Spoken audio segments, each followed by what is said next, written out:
Un nuevo programa de blindaje deportivo por DTD Sports. Muy buenas noches, Walter, ¿cómo le va? Muy buenas noches, señor Heredia. ¿Cómo está? Viendo que el riesgo país aumenta a niveles inalcanzables, más el del fútbol, el riesgo pelota también está aumentando. Claro. Y seguramente los televidentes que siguen semana a semana blindaje deportivo recordarán que cuando surgió este conflicto que hizo que el fútbol comenzara mucho después de lo programado, nosotros aquí en Blindaje Deportivo ciertamente anunciamos que esto iba a suceder. Nos referimos concretamente a la posibilidad cierta y clara que determinados clubes de fútbol pierdan puntos como consecuencia de no haber cumplido con sus obligaciones económicas. Y no por pájaro de mal agüero ni por pesimistas, es realismo puro. García Márquez hacía el realismo mágico, inventó en literatura el realismo mágico. 100 años de soledad era la prueba. Acá hay un realismo fútbol que va a chocar de bruces con todos los pronósticos. Yo estaba recordando, Talleres de Córdoba, que está teniendo serios problemas, contrató un técnico en $1 millón, Ricardo Gareca. Le debe $1 millón a Juan José López. Acaba de echar a Gareca. Hay que tener un poquito de responsabilidad. No, y además de eso, Gareca hasta último momento mantuvo su posición acerca de que no se iba a ir de Talleres de Córdoba hasta que le abonaran ese $1 millón. Y a propósito de lo que harías, Héctor? Por supuesto, no me voy, me quedo a vivir en el club. Por otro lado, lo que estábamos anunciando tiene que ver con San Lorenzo de Almagro y Belgrano de Córdoba. Sobre San Lorenzo de Almagro vamos a hablar en este programa porque tenemos un invitado que es directivo de San Lorenzo que va a ampliar sobre esta situación que está viviendo la institución que ahora está ubicada en el Bajo Flores. Héctor, perdóname, ¿qué parámetros? San Lorenzo, el último campeón del fútbol argentino. Belgrano mantuvo la categoría con la promoción. Es cierto. Los extremos se unen. Es cierto. Y además, Walter, quería agregar sobre Belgrano de Córdoba que más allá que está haciendo una muy buena campaña deportiva, la mayoría de sus jugadores están jugando mediante recursos de amparo. Sí, señor. ¿Sabe lo que puede pasar, Walter, si esos recursos de amparo son revocados por la justicia? El otro día me crucé con el asesor letrado de la AFA, el doctor Mario Smoisman, y me dijo que para un programa que preparáramos previamente, lo charláramos con él, hay 80 casos entre las distintas divisionales de jugadores que están jugando con el recurso de amparo otorgado por la justicia. Y me dio a entender el doctor Smoisman, no me lo dijo, pero me lo dio a entender, que esta situación puede reventar, con lo cual un montón de jueces revoquen esos recursos de amparo, y que los clubes queden con la imposibilidad de que sus jugadores estén prestando concursos. Eso pasó con el arquero Muñoz de Talleres de Córdoba, que es jugador de Boca Juniors, que estaba jugando en el equipo cordobés mediante un recurso de amparo que luego fue revocado. A propósito de Belgrano, le cuento que cuando se realizaban las inscripciones de los jugadores en los días previos, yo vi entrar a los dirigentes de Belgrano de Córdoba con una lista así... Ex-dirigentes, sí, tiene razón, Walter. Con una lista así de jugadores que habían sido habilitados por la justicia, algo que sinceramente en muchos años, seguramente usted también, Walter, de haber estado en la Asociación del Fútbol Argentino, no habrá visto jamás. Allá torna poco serio toda esta situación. Poco serio. San Lorenzo al borde de la cornisa, al borde de perder puntos, una situación realmente comprometida, pero vamos a cambiar de tema para hablar de lo que va a suceder en muy pocas horas y que tiene que ver con la nueva presentación de la selección argentina. La selección teniendo que jugar un poco de compromiso, puesto que ya está clasificada. Si uno mira los 38 puntos que tiene en la tabla, si este partido estuviera en el PRODE, yo le pondría empate o local, por una sencillísima razón. Si observamos bien la tabla de posiciones, no le cuesta mucho este partido a Argentina. Por compromiso tiene que estar presentando a todas las figuras. Claro. Ahora, con la noticia que hemos tenido... Ahí estamos viendo el gol de Batistuta. Esta es la Copa América 1991. Estas imágenes tienen 10 años. 10 años, disputada en Chile. Este es un partido que ganó la selección argentina, que mantiene una amplia superioridad en resultados respecto de la selección paraguaya. Ganó 4-1 y hay dos jugadores que hace 10 años ya estaban en la selección argentina y por supuesto nos estamos refiriendo a Gabriel Batistuta y a Diego Simeone. Fíjate un detalle, Héctor, en las imágenes que estamos observando. La selección jugaba bien igualmente aunque tuvieran el pelo largo. Porque Leo Rodríguez le da la asistencia a Batistuta. Claro. Y después vino el orden prusiano de pasarela de el pelito corto. Reconoce el arquero, Walter, ¿no? Si no me equivoco... José Luis Chilaver. Godzilla iba a decir yo. José Luis Chilaver. Un 4-1 que fue realmente letal. Era un muy buen equipo ese del 91. Creo que el Coco Basile después perdió un poco las riendas para lo que fue las eliminatorias del 93. Es cierto. Pero ese equipo realmente convenció. Además, jugaba bien, goleaba, gustaba. Costó mantener eso. El Loco Enrique, que después fue desafectado por Julio Humberto Grondona, que se puso... ¿Cómo es eso? Claro. Se puso muy serio Grondona en esa época. Enrique fue expulsado en un partido y dijo no va a jugar nunca más en la selección, justamente por haber hecho honor a su apodo. Cometió una locura y Grondona dijo nunca más, nunca más. Bueno, Walter, ¿sabe quién juega acá también? Claudio Canigia. Claro. Y gran figura en esa Copa América. Gran figura. Gran figura. Argentina hacía casi 30 años que no ganaba la Copa América. Ahí está, Canigia, el centro, y Simeone, que por estos días está sufriendo muchísimo porque quiere recuperarse para llegar a Perdón, Simeone con la 10, es una falta de respeto eso. Simeone con la 10. Tendríamos que haber arreglado camiseta algo. Que ya no vamos a ver más en los equipos nacionales. En esta conquista de la selección argentina, un equipo que, como bien dijo Walter Marcote, quedó grabado en la memoria de todos los hinchas argentinos, porque si hay un equipo que se destaca en estos últimos tiempos y en estos últimos años, ha sido este justamente. Donde tuvo su mejor cuarto de hora Leo Rodríguez. Llegó, el que iba a ser la figura de ese equipo era Diego Latorre, el cual se quedó, lamentablemente, al año siguiente la promesa del Sub-23, que perdió en Paraguay justamente para las preolimpiadas. Habían llevado un excelente equipo, Latorre era el capitán y también se quedó en las gateras. Latorre fue una promesa que no pudo cristalizarse, lamentablemente. Bien. Y hay algo que también tenemos que decir para cerrar este bloque. Yo creo que Bielsa debería tomar muy en cuenta el tema de la lesión de Simeone, por una sencilla razón. Convoca a algún jugador más, dale roce internacional, dale horas de vuelo, porque no estás exento, se te pueden lesionar, y la base, si bien, como decía alguien, la base está, se te puede llegar a mover por imponderables como lesiones, por algún tipo de enfermedad, probar a algún otro jugador. En este momento es una buena oportunidad, con los 3 partidos que le quedan a No, y además, Walter, Simeone, por su proceso de recuperación, va a llegar prácticamente con el tiempo justo a la Copa Mundial. Es su deseo, tiene todo el deseo, todas las ganas, todo el ánimo de poder llegar en condiciones a disputar este torneo que para él es muy importante. Pero es un chico, recordemos lo de Redondo también, hace un año, más de un año que no puede jugar. Por supuesto, como argentinos deseamos que se recupere y que llegue bien, pero hay que tener en cuenta todo lo que usted dijo, que llega con el tiempo justo, que tiene una edad determinada, no se trata de un jugador de 20 años, aunque la medicina en estos días hace milagros. Claro. Esperemos que pueda llegar. Bueno, Walter, nos vamos a ir a un corte comercial y les anunciamos a quienes están mirando Blindaje Deportivo que en instantes va a estar con nosotros Jorge Aldrey, quien es directivo de San Lorenzo, que ahora está en la oposición de la institución con vistas a las próximas elecciones, quien nos va a desmenuzar esta situación patética que vive la institución azulgrana, que hace tan pocos días sonreía con el campeonato y que ahora lamentablemente puede sufrir la pérdida de puntos por esta crisis que está padeciendo. San Lorenzo en llamas. San Lorenzo en llamas. Volvemos en instantes, estamos en Blindaje Deportivo, en segunditos regresamos.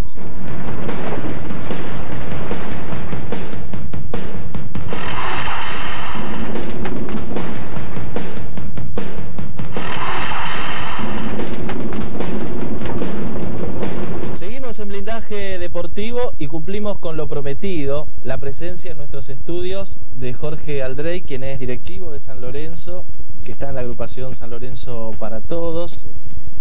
Jorge, muy buenas noches ante todo. ¿Y qué está pasando en San Lorenzo, que se está viviendo un momento tan dramático, donde puede haber pérdida de puntos, donde parece que a veces no puede abrir hasta su cancha, tiene que recurrir a jugadores de inferiores y gente que ayude porque no están los fondos disponibles como para poder pagarles a sus empleados? Bueno, lo que está pasando en San Lorenzo es la consecuencia de, creo que de una etapa agotada en cuanto a la conducción del club por parte de Fernando Miele.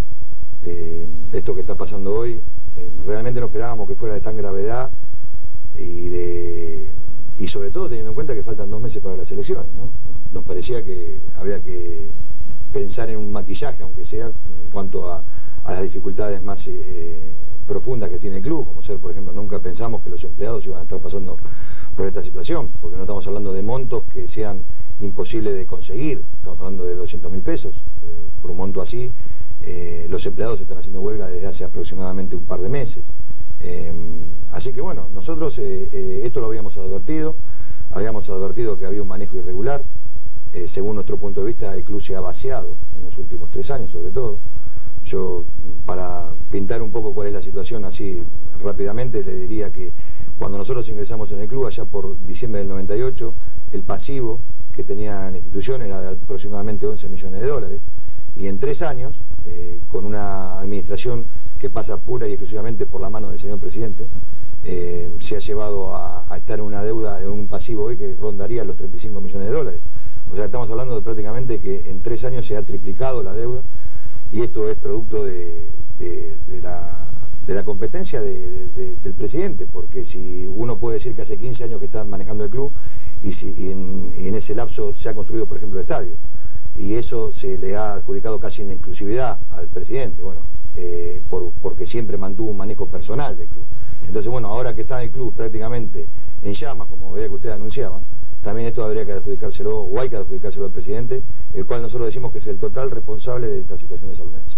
Ahora, Jorge, yo tengo aquí en mis manos, si puede tomar la cámara, el último número de la revista Fútbol Argentino, que siguen sin enterarse, sigue siendo la contratapa ISL Argentina, que era la empresa subsidiaria de la multinacional o transnacional que quebró y manejaba los derechos de imagen de la FIFA. San Lorenzo algo debía estar viendo para haber querido Miele de una manera bastante desesperante haber gerenciado el club como lo quería hacer hace un año atrás más o menos, que hubo problemas bastante graves y la oposición se opuso por completo y consiguió que no fuera gerenciado. Sí, o sea, el problema, me imagino, uno puede hablar de errores, no creo que en esto haya tenido mala fe. No, para nada, pero como que querían gerenciarlo porque algo debía estar sucediendo con este club. Bueno, quería gerenciarlo, usted fíjese que creo que errado no estábamos, porque la empresa terminó quebrando, esto fue la última batalla legal, por decirlo de alguna manera, fue en el mes de enero, o en el mes de febrero, perdón, y la empresa quebró en abril.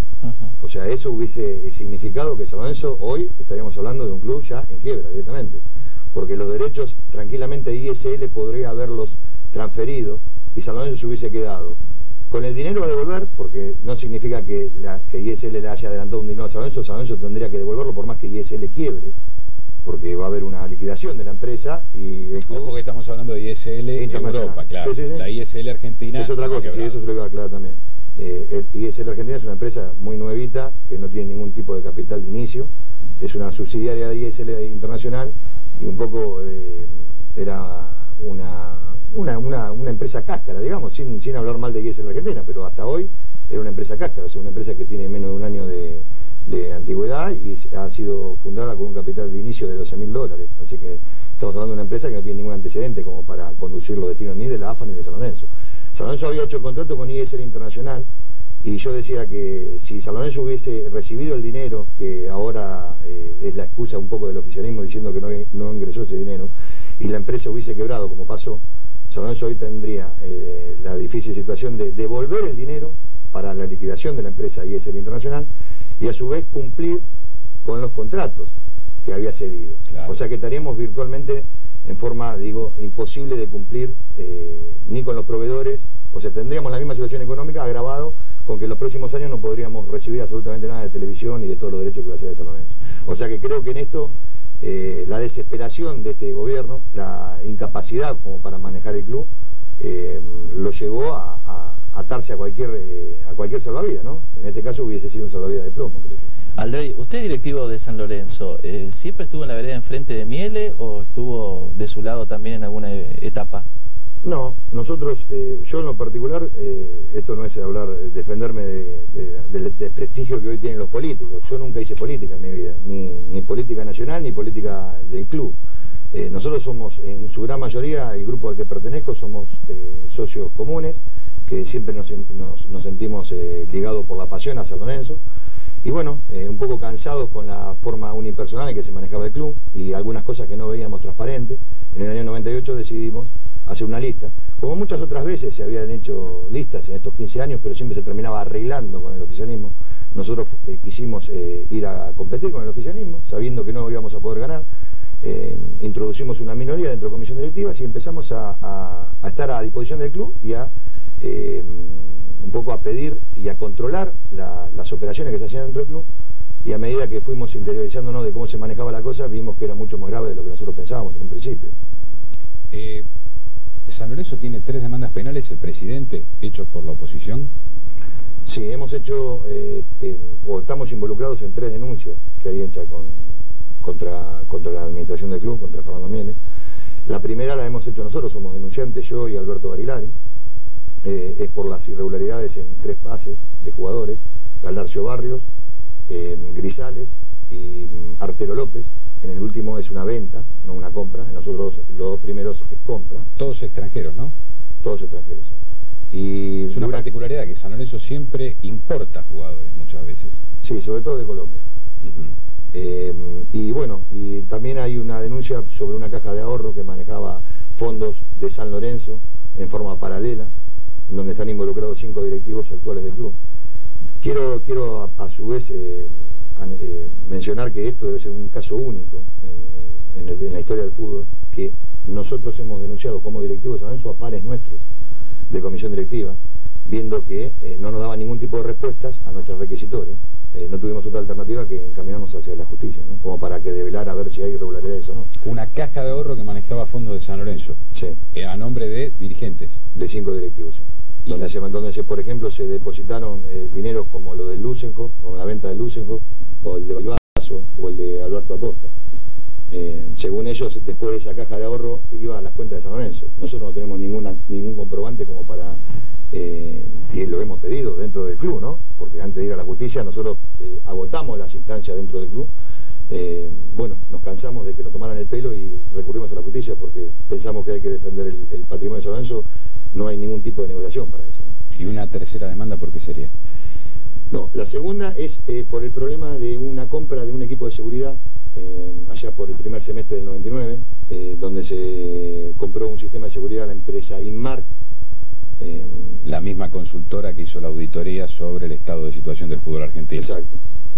Se pagó $2 millones. Nosotros presentamos 2 proyectos donde se cumplía prácticamente con todos los requisitos. No, prácticamente no, sino que estaban aprobados de otras 2 empresas que costaban alrededor de $500.000, o sea, incluso ahorraba $1,5 millones.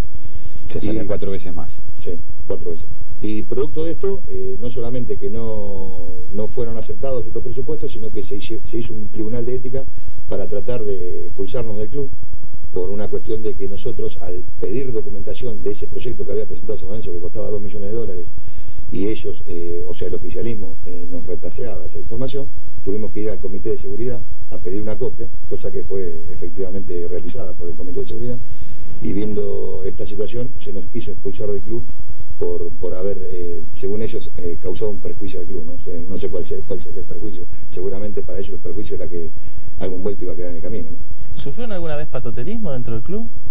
Bueno, esta denuncia, este tema del sistema de seguridad fue en, si no me equivoco, marzo o abril del 99. Sí, del 99. Estamos a octubre del 2001. O sea, tuvimos más de 2 años compartiendo una mesa con 18 directivos que prácticamente nos querían pulverizar, diría yo, ¿no? Y sin embargo nosotros seguimos asistiendo prácticamente en forma perfecta a todas las reuniones de comisión directiva y siguiendo preguntando ¿Dónde está la plata que falta en San Lorenzo? En todas las operaciones hay, yo digo, algún mínimo de interrogante que no se aclara. En todas las operaciones que hace San Lorenzo. Entonces, por eso decimos que esta situación a la que está hoy San Lorenzo, una cesación de pago, de no pagar a los jugadores, de no pagar a los empleados, no es casualidad. Con 35 millones de pasivo, ¿usted cree que San Lorenzo va a la quiebra? Yo creo que no. Yo creo que no, y bueno, esa es otra de las cosas. Generalmente hemos salido en los medios dando la imagen de que San Lorenzo estaba en problemas, y hoy, a 2 meses de las elecciones, decimos que el grupo al cual pertenezco tiene la solución. Tiene la solución para enderezar San Lorenzo de Almagro, para sanear San Lorenzo de Almagro. Va a ser una tarea difícil, va a ser una tarea que nos va a llevar mucho tiempo y un gran esfuerzo, pero estamos convencidos de que San Lorenzo tiene solución. En San Lorenzo entran anualmente 15 millones de dólares, ha seguido entrando siempre ese dinero. San Lorenzo no tuvo un problema de pagos de sus proveedores, perdón, de sus ingresos. En San Lorenzo entró esos 15 millones de dólares, y acá lo que hay es una administración irregular según mi punto de vista, ¿no? Acá no hay un problema de que San Lorenzo está en la misma situación que están todas las empresas de la Argentina. Creo que el fútbol es una isla dentro de lo que es Argentina hoy, y no hay excusa como para que San Lorenzo tenga esta situación. Ni siquiera la excusa de haber mantenido un plantel durante un largo periodo, como pasó el caso de Vélez, donde mantuvo un plantel competitivo durante 10 años. San Lorenzo no ha hecho eso. En los últimos 5 años se ha transformado en un club que prácticamente es deficitario más de 500.000 dólares mensuales. Y nosotros decimos que no hay razón para que San Lorenzo esté perdiendo ese dinero hoy mensualmente, salvo el hecho de que alguien se queda con el dinero que no corresponde. Hoy Walter estaba leyendo declaraciones de Fernando Miele a propósito de todo esto que está sucediendo en San Lorenzo, y él habla de una campaña en su contra. Es decir, más allá de todo esto que usted está señalando, de lo que puede pasar en la AFA con la pérdida de puntos para el equipo de San Lorenzo, para la intimación que le ha hecho el técnico Pellegrini, que hasta le ha puesto plazo al presidente Fernando Miele. Y hombre de bajo perfil, Pellegrini. Hombre de bajo perfil, para que le ponga solución a esta cuestión, porque según él ya no se puede más. Tiene problemas con su alquiler, tiene problemas cuando llega al estadio porque no tiene los empleados disponibles como para poder trabajar, tiene a los jugadores de mala gana, teniendo en cuenta que está bien, son profesionales, pero no están cobrando el dinero que se les adeuda. Y estás hablando del último campeón. Estamos hablando del último campeón. Cuando Miele dice esto es una campaña, ¿usted qué piensa? Y bueno, debe estar liderada por él mismo, porque nosotros dentro de la comisión directiva somos 5 integrantes de minoría. No pudimos nunca torcer la decisión de ninguna de las premisas que dictó el oficialismo. O sea, que ¿en qué podemos nosotros colaborar o en qué nosotros entorpecimos la conducción de San Lorenzo en estos 3 años? Solamente en el hecho de ver irregularidades y denunciarlo públicamente, cuando no nos vimos satisfechos en cuanto a las explicaciones dentro de la comisión directiva.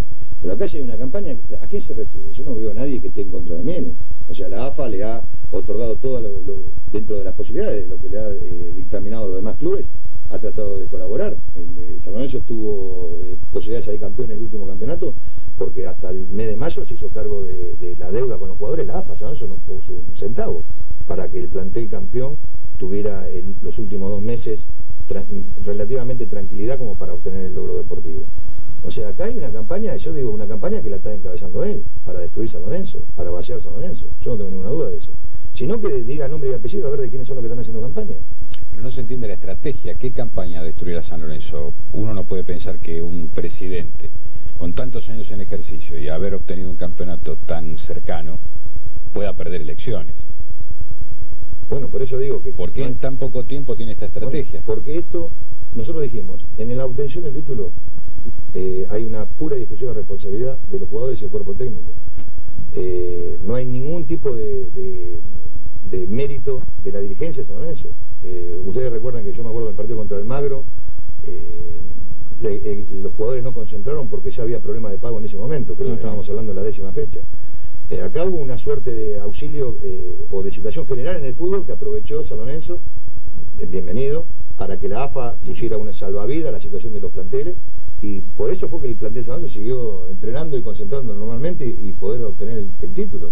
Pero acá no hubo ningún mérito de... San Lorenzo no es una institución que venía sólida o que venía ordenada, es una institución que venía muy desordenada, con barbaridades, como le dije antes, del sistema de seguridad, compra de jugadores. San Lorenzo tiene el 50% del pase de Sinisterra, el jugador que era de Almagro hasta el Banfield. Sí. ¿Cuántos partidos jugó Sinisterra San Lorenzo? Gastó 600.000 dólares en Sinisterra.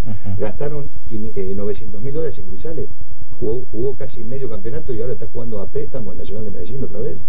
O sea, acá se han hecho barbaridades, por eso digo que han vaciado el club en el afán de seguir manteniéndose de cualquier manera y de hacer un club inviable para poder gerenciar. Otra explicación no hay de todo esto, ¿no? Jorge, nos apura el tiempo. Sintéticamente, ¿sí o no? ¿Se acaba el ciclo de Miele ahora? Sí, yo estoy convencido de que sí, que se terminó. Sea como sea el resultado de las elecciones, creo que se acabó el ciclo Miele y espero que la gente lo entienda así. Yo creo que la gente de San Lorenzo es inteligente y va a saber a fin de año darle un cambio al club. Y nosotros estamos dispuestos a poner el pecho y a trabajar denodadamente para San Lorenzo sanearlo económicamente y obtener todos los logros deportivos que creo que le faltan a la institución. Aldrey, muchas gracias, muy buenas noches. La compañía entonces de Jorge Aldrey, quien es directivo de San Lorenzo y quien nos ha dado un panorama de esta dificilísima situación que vive esta institución que hace muy pocos días obtuvo un campeonato y que ahora está viviendo un momento de zozobra. Estamos en Blindaje Deportivo y en instantes regresamos.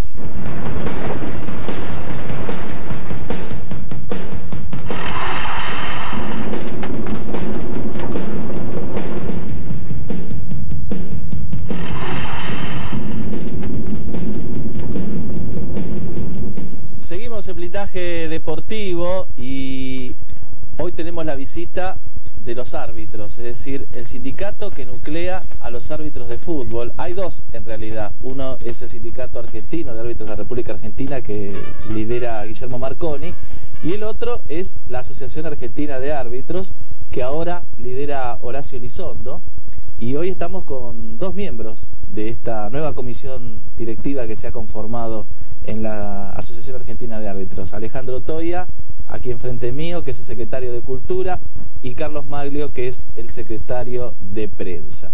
La gente normalmente que sigue el fútbol sabe por qué se nuclean los jugadores de fútbol, es decir, para que se les pague cuando se les debe y para cualquier otra cuestión que pueda surgir en la relación futbolista-dirigente. En cuanto a los árbitros, ¿para qué se tienen que defender? ¿De qué se tienen que defender? ¿De qué nos tenemos que defender? Tantas cosas, pero bueno.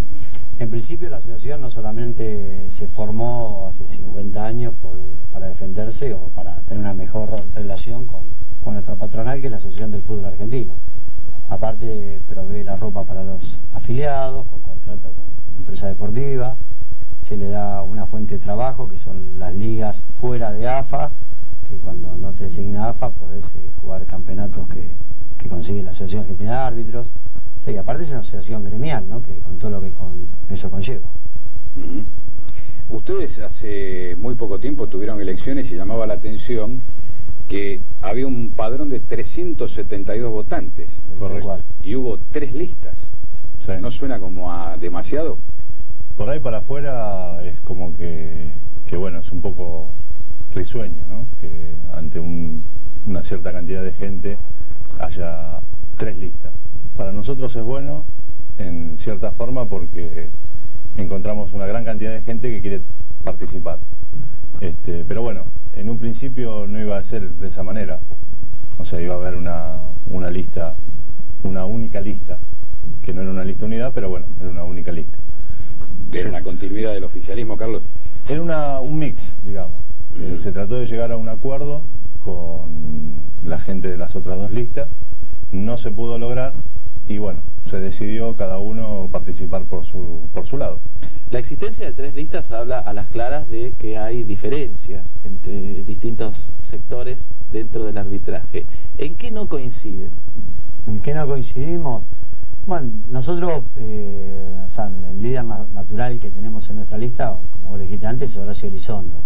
Entonces se intentó formar un grupo de gente que pertenecía históricamente a la lista verde, que es la que triunfó ahora, más un grupo de muchachos que son independientes, que no habían participado, para renovar un poco la gente. Nosotros creíamos que era el momento de intercambiar un poco el grupo de personas, dar un paso a la gente que históricamente participó en la asociación, para intentar algo diferente, algo nuevo. Como en todas las cosas de la vida, normalmente hay que hacer un recambio, bueno, nosotros consideramos que era importante esto y bueno, tuvimos el aval de los afiliados. Los periodos duran 3 años, ¿no? ¿Verdad? 3 años, sí. Queda acotado porque la lista ganadora, la verde, obtuvo 136 votos, en tanto que la lista marrón, que era la continuidad del anterior oficialismo, obtuvo 125. tuvieron una diferencia nada más que de 11 votos. Sí, sí. ¿Eso los acota para el accionar gremial? No, porque tenemos, o sea, existe más allá de la votación. Nosotros compartimos de la lista verde, marrón, azul, o sea, compartimos lugares de entrenamiento, nuestra casa que es la asociación, enfrente de AFA, nos vemos normalmente. O sea, y hay mucha gente que puede votar a otra lista por amistad y después ponerse a colaborar con los que ganaron. Es el caso, O sea, hoy está ocurriendo. Claro, o sea, hay gente que pertenece a otra lista que hoy está colaborando con nosotros. O sea, porque tenemos que llegar a entender que si no nos juntamos, perdemos fuerza. Perdemos fuerza como gremio, ¿sí? Entonces seguiremos perdiendo terreno, claro, con respecto a determinadas cosas, ¿sí? ¿La relación con Grondona, Carlos, cómo es? No, con el señor Julio Grondona volverá a ser fluida, como Antes no lo era. como no tanto por ahí, pero tratamos de que sea fluida y llegar a un entendimiento con él. De última es el patrón. Alejandro, la gente muchas veces no sabe, no tiene a ciencias claras cómo es la cuestión de la relación laboral entre los árbitros y la Asociación del Fútbol Argentino. Hay gente que pregunta, y esto lo hemos experimentado muchas veces los periodistas, ¿cuánto cobra un árbitro? Si hay contratos o relación de dependencia. Me gustaría que pudieran explicar esta cuestión. Existe en primera división, totalmente existen los contratos, tanto de la Asociación Argentina de Árbitros como del otro sindicato.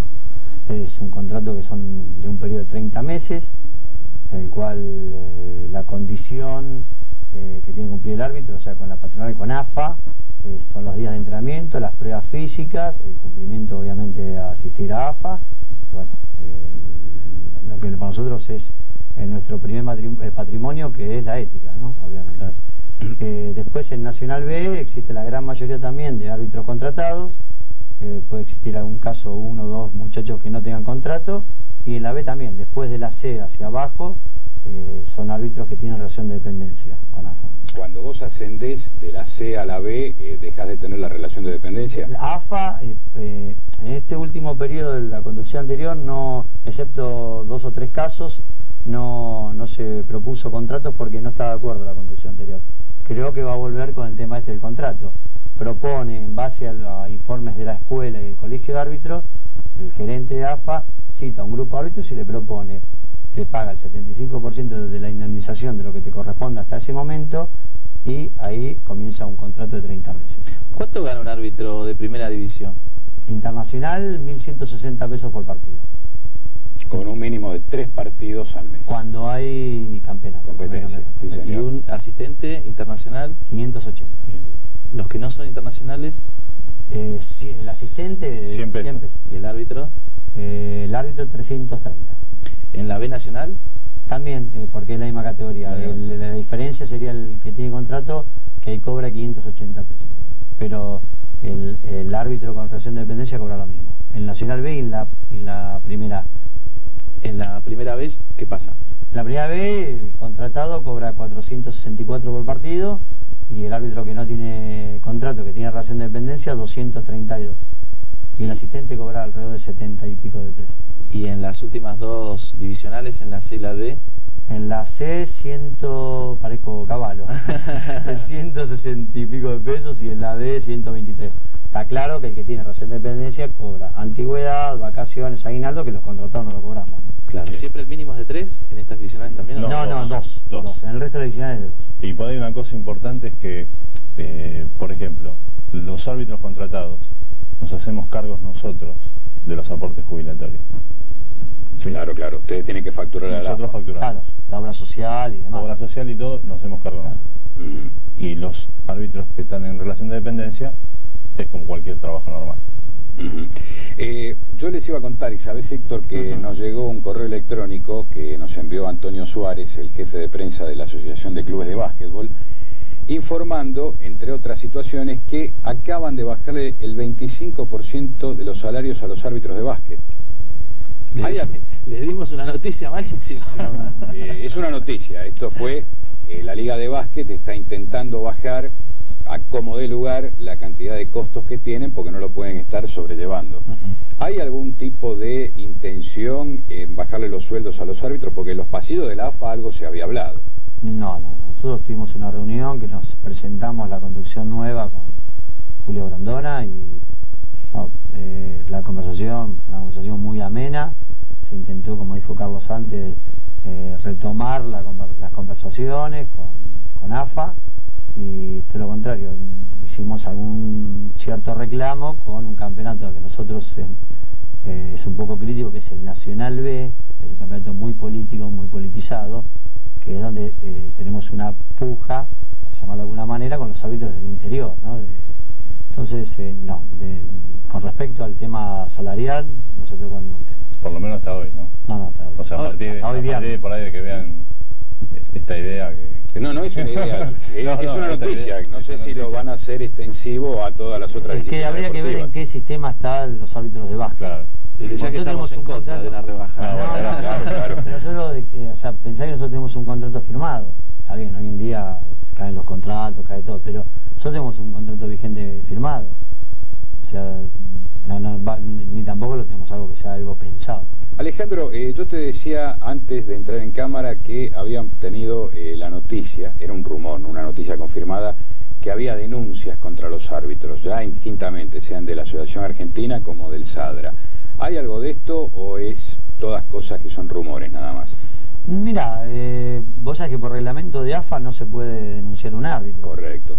O sea, si tal vez pueda haber, ustedes están todos los días en AFA, si algún dirigente, algún descontento, alguna situación personal de un partido, viste cómo es esto muy volátil, pero algo que pueda ser exclusivamente algo verbal, de alguna denuncia con algún árbitro, alguna queja, escrito, no existe nada. Otra pregunta, ustedes están en el ascenso desempeñándose, sí, donde naturalmente se viven, digo naturalmente y lamentablemente decir esta palabra, hechos de violencia casi todos los fines de semana, donde se ha transformado cada cancha en un lugar bastante difícil de poder salir airoso. La pregunta viene a cuento de esto, ¿se ha transformado más en más inseguro el partido de fútbol en el ascenso o no? Mira, quiero separar, ¿no? Porque una cosa es, yo voy como simpatizante, o voy a ver a un colega mío, un amigo mío, a una cancha, yo digo a veces, ¿qué vicisitudes que tiene que pasar el hincha común o usted periodista? Eso es un tema que sería ahí donde lo podíamos encuadrar, el tema de la seguridad, el riesgo que existe y demás. Ahora, en la función de que yo voy a cumplir mi función como árbitro, tenemos totales garantías tanto de AFA como de la seguridad de la Policía Federal o de la provincia. En eso yo creo que... aparte últimamente no ha habido casos de árbitros que hayan tenido problemas así en los estadios, tanto del ascenso como del primero, ¿no? Claro, estamos hablando de la parte árbitro-función, ¿no? Que vas a la comisaría, te transporta al estadio, del estadio te retira la custodia de la policía. En ese aspecto no. Vos me decís, pero bueno, vas a la cancha, sí, yo no dirijo, voy a la cancha del partido del ascenso porque me encanta el ascenso. Yo a veces voy a ver y digo que las vicisitudes que uno tiene que pasar para venir a una cancha, donde dejas el auto, el riesgo que existe, bueno, lo que vimos en la sociedad. Y los enfrentamientos que suele haber entre los hinchas. Claro. O sea, vos a veces vas a un partido, ves un operativo 80, 100 policías y van 20 uno y 20 el otro y se encuentran. Dos finales porque ya estamos al cierre del bloque. Una, ¿Marconi es un enemigo? No, nosotros queremos potencializar la Asociación Argentina de Árbitros. Y Carlos, te pido, pasa el anuncio. ¿Qué hacen el lunes? El lunes 8 a las 12 horas en los salones del Hotel Los Dos Chinos efectuamos la fiesta anual que se conmemora el Día del Árbitro, que es el 11 de octubre.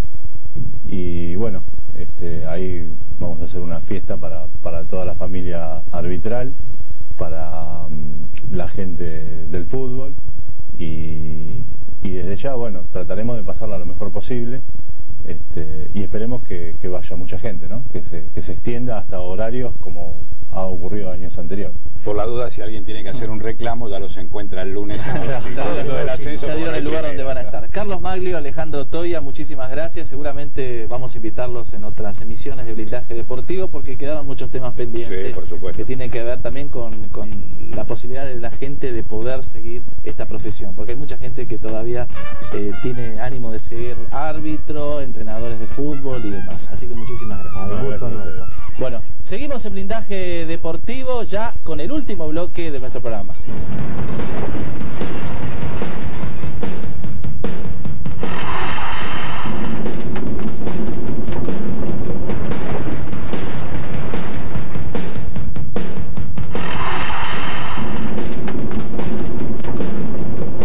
Llegamos al cuarto y último bloque de Blindaje Deportivo. Qué rápido se nos pasó este programa, Walter. Sí, señor. Rapidísimo, ¿eh? Y le tenemos que recordar a la gente, como lo hacemos siempre, que este programa se repite a la 1 de la mañana del sábado y a las 12 del mediodía. Así que si usted no lo está viendo esta noche de viernes, tenga en cuenta que el sábado tiene la revancha. Exactamente. Bueno, estábamos leyendo algunas informaciones que realmente nos sorprenden, ¿no? Porque usted se imagina que a un jugador de fútbol lo echen del club porque erró un penal.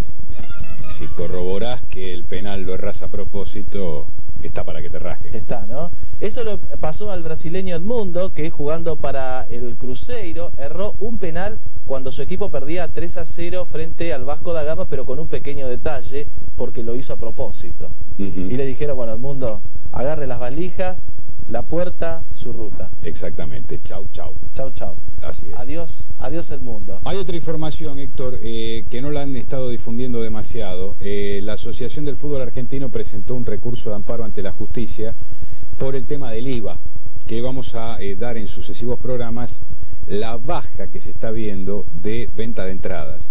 De no ser por el asunto del Racing puntero, el promedio de venta de entradas estaría marcando una caída más que pronunciada. Cuando decimos que aumenta el riesgo pelota, esto es una verdad. No solo los problemas que están teniendo los clubes respecto de la falta de pagos, sino además la falta de ingresos, la merma de los ingresos. Ahora tiene que estar entrando el fideicomiso que hicieron con el Banco Crédito para poder estar tapando todos los agujeros. Por si esto fuera poco, la conocida Fundación Fair Play presentó una demanda contra la AFA porque no bajaron los precios de las entradas. Y hay una suerte de problema jurídico que la AFA solicitó y le dieron lugar a que no le estén cobrando el IVA, pero no bajó el precio de las entradas. Recordemos que en febrero de este año la Asociación del Fútbol Argentino decidió bajar los precios máximos de 15 a 10 pesos. Cuando Cavallo, con el mega paquete que nos revienta a todos, pone el IVA en la televisión por cable y en el fútbol, las entradas de 10 se fueron a 12 y así sucesivamente los aumentos en todas las divisionales. La Fundación Fair Play ahora está pidiendo que, consecuentemente, rebajen el precio de las entradas. Walter, aquí en Blindaje Deportivo hemos hablado muchas veces del boxeo también. Hay dos informaciones tristes para esta semana. Una tiene que ver con el accidente que sufrió Roberto Mano de Piedra Durán en la autopista 9 de julio, donde chocó y lamentablemente está aún internado como consecuencia del impacto. Y por otro lado tenemos el fallecimiento de Gregorio Goyo Peralta, ese mítico boxeador que protagonizara tantas noches de gloria en el boxeo argentino, esos duelos increíbles frente a Oscar Ringo Bonavena. Fue el gran rival de Bonavena aquí en la Argentina, y Peralta y Bonavena tienen el récord de gente en el Luna Park con más de 25.000 espectadores. Lamentamos el fallecimiento de este conocidísimo exboxeador. El signo trágico que tiene esa actividad, que yo no la llamaría deportiva, la actividad pugilística no la defino como deportiva, pero tanto lo de Mano de Piedra como lo de Goyo Peralta parecieran que fueran consecuencias lógicas que rodean al boxeo.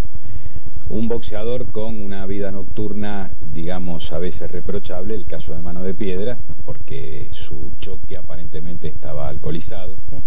Y lo de Goyo Peralta con unas consecuencias psiquiátricas producto también de la práctica.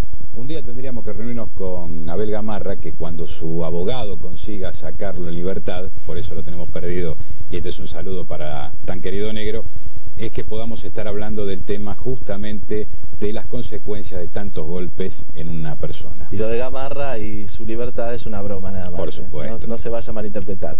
Bien, Walter, en estos días el gran dilema del fútbol es sociedades anónimas o asociaciones civiles. O mantener el status quo de asociaciones civiles. ¿Cuál es la mejor salida? Yo lo que te diría, ya no sé qué responder en este cambalache que tenemos en este país, pero lo que sí estoy aplaudiendo es la iniciativa de un foro que se ha hecho que refiere a que los clubes tienen que estar en manos de sus verdaderos dueños, que son los socios. Por ese motivo se están llevando a cabo reuniones en el auditorio de la Facultad de Ciencias Económicas. Están, entre otros, el candidato a presidente de River, José María Aguilar, Carlos Heller, el síndico general de la Nación, Rafael Bielsa, a la sazón hermano del entrenador del seleccionado nacional, Raúl Gámez, expresidente de Vélez. El otro día estuvieron Oscar Jiménez, estuvo gente Chevel de Lanús y distintos periodistas. Y ahora lo que vamos a estar viendo es una síntesis de la primera reunión, que tenemos que agradecer a la gente de Cabal que nos envió el video. La primera reunión fue en agosto del mes pasado, donde el candidato a presidente de River, José María Aguilar, Carlos Heller, el síndico general de la Nación, Rafael Bielsa, a la sazón hermano del entrenador del seleccionado nacional, Raúl Gámez, expresidente de Vélez. El otro día estuvieron Oscar Jiménez, estuvo gente Chevel de Lanús y distintos periodistas. Y ahora lo que vamos a estar viendo es una síntesis de la primera reunión, que tenemos que agradecer a la gente de Cabal que nos envió el video. La primera reunión fue en agosto del mes pasado, donde Bielsa da una síntesis defendiendo las asociaciones civiles. A ver, lo escuchamos. Personalmente estoy convencido que con una administración decente y profesional hay que tener en cuenta que lo emocional no está necesariamente reñido con lo profesional. Se puede ser muy emotivo, se puede ser muy pasional y se puede ser muy profesional. Yo estoy convencido que un club como Newell's Old Boys, que puede vender 2 jugadores por año, ¿no es cierto?, sería absolutamente superavitario solo con una administración honesta y profesional, con el mismo marco jurídico que hoy tiene, con un estatuto de principios de siglo, que piensen ustedes, son estatutos que no están pensados para la alternancia democrática, son estatutos que estaban pensados entre caballeros para cederle el padre al hijo o el titular al ahijado o al hermano o al pariente la presidencia del club, porque eran hombres de bien. Entonces no pensaban tanto en las cuestiones de fiscalización o en las cuestiones de voto democrático. Bueno, aún así, con todas estas dificultades que seguramente hay que remover, que seguramente hay que repensar, que seguramente hay que dotar de nuevo contenido, aún así ese club podría ser absolutamente superavitario y sano, y no lo es. Y la culpa no la tiene la forma asociación civil sin fines de lucro. Esta es una primera cuestión. La segunda cuestión de la demonización de las asociaciones civiles es que oculta 2 cuestiones. La primera cuestión que oculta es, las sociedades anónimas son la salvación, pero ¿la salvación de quién? ¿La salvación para quién? ¿Para todos? No, para todos no. Seguramente el 80% de los clubes argentinos transformados en sociedades anónimas, su destino no cambiaría lo más mínimo. De hecho, en el derecho comparado, en el ejemplo comparado de otros países del mundo, las sociedades anónimas quiebran. En Argentina las sociedades anónimas quiebran, sean clubes de fútbol o no sean clubes de fútbol. Entonces la primera cosa que queda oculta con esta demonización es que los que se salvarían con el discurso único son muy pocos. Y no son aquellos que se interesan precisamente por la parte pasional, se interesan por la parte lucrativa, que no es precisamente... Está claro, ¿no es verdad? La posición de Bielsa no tiene medias tintas, se refiere directamente a defender el status quo de las asociaciones civiles sin fines de lucro. Y creo que lo que fue la demostración hoy del opositor de San Lorenzo, Aldrey, dando a conocer la situación de San Lorenzo, da como para que uno pueda entender y tomar partido a veces de asociaciones civiles sin fines de lucro, pero con honestidad. Claro. Muy bien, Walter. Hoy hemos tenido un programa realmente bárbaro, con la presencia de gente de San Lorenzo, con la presencia de los árbitros y con este documento acerca de lo dicho por Rafael Bielsa, que tiene un gran parecido además con su hermano Marcelo Bielsa. Sí. Un gran fanático de Newell's, al igual que el entrenador del seleccionado. Sí, eso lo sabía. Muy bien, nos tenemos que despedir.